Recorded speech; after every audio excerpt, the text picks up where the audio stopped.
ইনকিলাব ইনকিলাব। মানিকগঞ্জে কোন পার্টি আছে? এই রাতের বেলা জানিয়ে দেওয়ার মতো কোন পার্টি আছে? জুলাই গণঅভ্যুত্থানের বর্ষপূর্তি উদযাপন উপলক্ষে দেশ ঘুরতে জুলাই পদযাত্রার অংশ হিসাবে জাতীয় নাগরিক পার্টি এনসিপির কেন্দ্রীয় নেতারা মানিকগঞ্জে পদযাত্রা করেছেন। বৃহস্পতিবার 17 জুলাই দিবাগত রাত 9টার দিকে তারা জেলা শহরের খালপাড় এলাকায় ভাষা শহীদ রফিক চত্বরে এসে পৌঁছান। এ সময় জেলার নেতৃবৃন্দ তাদের বরণ করে নেন এবং সেখানেই সমাবেশে অংশ নেন।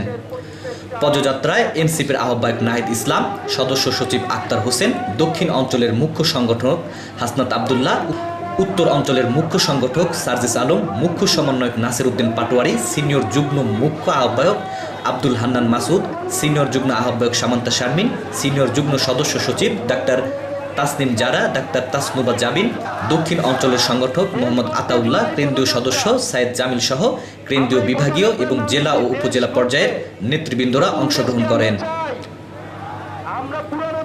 সমাবেশে মানিকগঞ্জবাসীর প্রশংসা করে নাহিদ ইসলাম বলেন, মুক্তিযুদ্ধের সময় মানিকগঞ্জ 13 ডিসেম্বর স্বাধীন হয় এবং বৈষম্য বিরোধী আন্দোলনেও মানিকগঞ্জ থেকে 4 তারিখে আওয়ামী লীগ বিতাড়িত হয়। মানিকগঞ্জ বাংলাদেশ থেকে সবসময় এক ধাপ এগিয়ে থাকে, কিন্তু সেটা শুধু লড়াই সংগ্রামের ক্ষেত্রে। উন্নয়নের ক্ষেত্রে আমরা সেটা দেখি না। উন্নয়নের ক্ষেত্রে মানিকগঞ্জ 2 ধাপ পিছিয়ে থাকে। আমরা সেই বন্দোবস্তের পরিবর্তন ঘটাতে চাই। প্রিয় মানিকগঞ্জবাসী, এই মানিকগঞ্জে আপনারা অসীম সাহসিকতার সাথে ফ্যাসিস্ট আওয়ামী সরকারের বিরুদ্ধে লড়াই করেছিলেন। আমরা জানি 4 আগস্ট মানিকগঞ্জ আওয়ামী মুক্ত হয়ে গিয়েছিল। মুক্তিযুদ্ধের সময় 13 ডিসেম্বর মানিকগঞ্জ পাকিস্তানি হানাদার মুক্ত হয়েছিল। মানিকগঞ্জ বাংলাদেশ থেকে এক ধাপ এগিয়ে থাকে, কিন্তু সেটা যেমন লড়াই প্রতিরোধের ক্ষেত্রে, উন্নয়নের ক্ষেত্রে আমরা সেটা দেখি না। উন্নয়নের ক্ষেত্রে যেন মানিকগঞ্জ 2 ধাপ পিছিয়ে থাকে। আমরা সেই বন্দোবস্তের পরিবর্তন ঘটাতে চাই। মানিকগঞ্জবাসী কি আমাদের সাথে আছে? সভাস্থলটি ছিল মানিকগঞ্জ খালপাড় ব্রিজ সংলগ্ন শহীদ রফিক চত্বরে, যেখানে শহীদ রফিকের ছবি সহ একটি নাম ফলক স্থাপিত রয়েছে, যা ভাষা শহীদদের স্মরণ করিয়ে দেয়। এই চত্বরেই এনসিপির মঞ্চ তৈরি হয়। সেখান দিয়ে দলটির নেতারা মঞ্চে ওঠেন। উপস্থিত ছিলেন কেন্দ্রীয় কমিটির বেশিরভাগ সদস্য।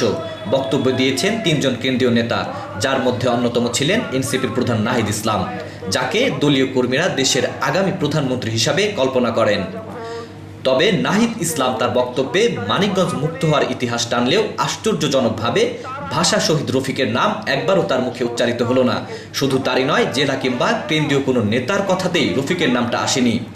ভাষার জন্য যিনি প্রথম শহীদ হয়েছিলেন, তার নাম উচ্চারণ না করে শেষ হলো শহীদ রফিক চত্বরে আয়োজন করা একটি রাজনৈতিক সভা। এটি শুধু বিস্ময়কর নয়, হৃদয় বিদারকও বটে বলে অভিহিত করেছেন সচেতন নাগরিক ও সাংবাদিক মহল।